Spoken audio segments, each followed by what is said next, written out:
Kar tübünde kaldı sevgim gülleri. Meni terk eyledi nazlı gül peri. Yanmak yakılmaktan yoktur hiç fayda.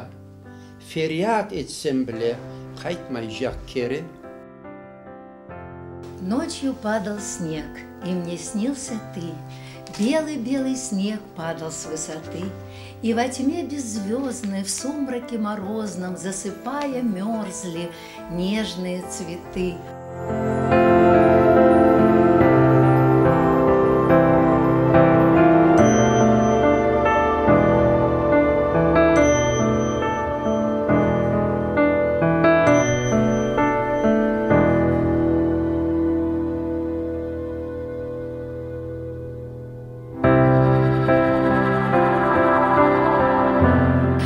Но очень трепетные стихи у Абдуллы Летифзады, вот «Душа поэта». Я совсем недавно перевела это стихотворение. Оно очень трогает, именно вот в душу, западает в душу очень.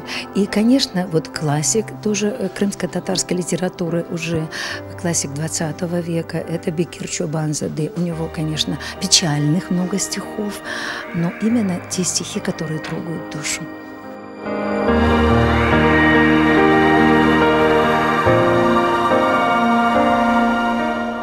Мое творчество переводчика как раз началось с того, что я стала переводить песни.